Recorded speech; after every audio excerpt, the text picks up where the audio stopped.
मलाही बाजार मंदिर के पीछे।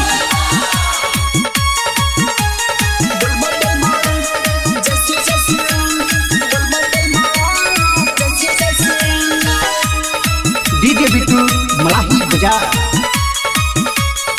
डीजे बिट्टू मलाही बाजार।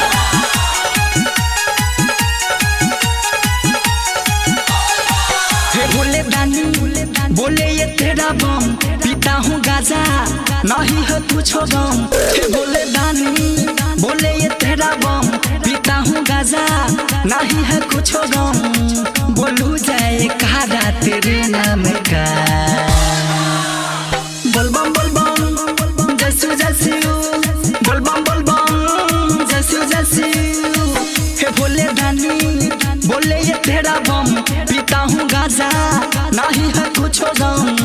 बोलू जाए कहा तेरे नाम का, बोलबम बोलबम जैसू जैसू, बोलबम बोलबम जैसू जैसू।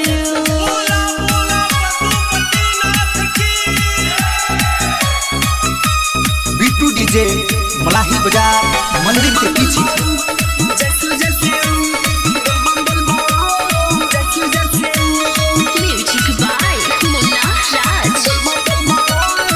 डीजे बिट्टू मलाही बाजार। भगती में तेरा रहूं मैं, लीन पूजा पाठ करूं मैं रातों दिन। भगती में तेरा रहूं मैं, लीन पूजा पाठ करूं मैं रातों दिन।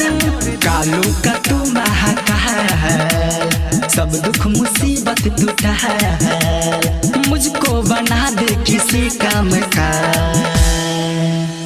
बोलबम बोलबम जैसू जैसू, बोलबम बोलबम जैसू जैसू।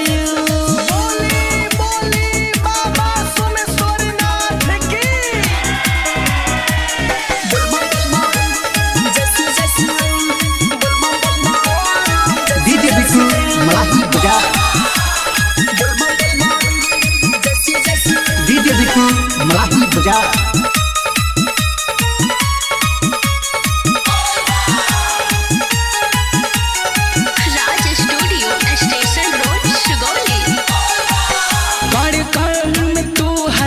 सुनो पुकार तेरे बीन हुए हैं, अब हम लाचार कर कर में तू है। सुनो पुकार तेरे बीन हुए हैं, अब हम लाचार। ब्रह्मा या विष्णु तू ही हो सब, कभी मासूम पे कृपा कर दो अब। धनंजय दीवाना तेरे नाम का, बोलबम बोलबम जैसू जैसू, बोलबम बोलबम जैसू जैसू। बोले दानी बोले ये तेरा बम, पीता हूँ गाजा नहीं है कुछ गम। बोलू जाए कहा तेरे नाम का, बोलबम बोलबम जैसू जैसू।